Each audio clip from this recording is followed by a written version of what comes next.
Некенің шарттары қандай?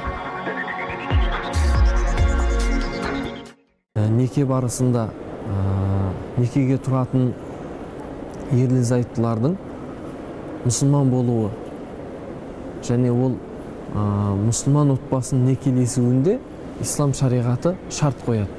Қандай шарттар қояды? Некеде, некелесу үшін. Ал енді бұл екі ерлі-зайыптылардың бас қосу үшін, екі ерлі-зайыптылардың отау құру үшін міндетті түрде ол ата-ананың рұқсатына жүгінеді.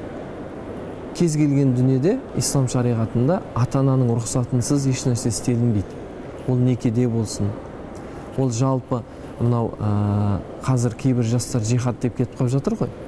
Оның өзінде ата-анасын жылатып кетіп жатыр. Некеде әзіл жүрмейді. Талақта да сондай әзіл жүрмейді. Пайғамбарымыз саллаллаху алейхи вассаламның хадисі бар. Алланың алдында рұқсат етілген дүние дейді, халал дүние дейді. Бірақ Алланың алдында ең ұнамсыз нәрсе ол талақ дейді. Бұл Алланың алдында ең ұнамсыз нәрсе. Үйлену, талақ жасау ол ойыншық емес.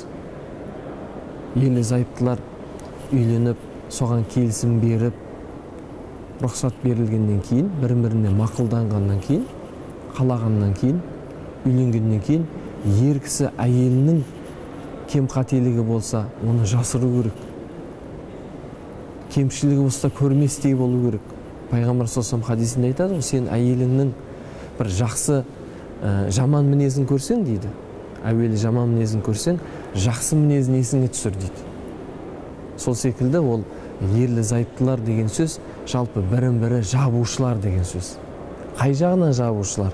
Бірін-бірінің айыбын жабушылар. Бірін-бірінің айыбын жасырушылар. Міне солар ерлі-зайыптылар деген форма шығады сол жерден.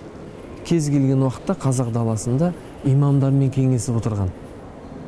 Ерлі-зайыптылар жалпы неке барысында, ертең оның баласы дүниеге келген уақытында, оның некесінде, оның ақтық сапарында бүкіл шараларда кім қатысып отырды? Имамдар қатысып отырды.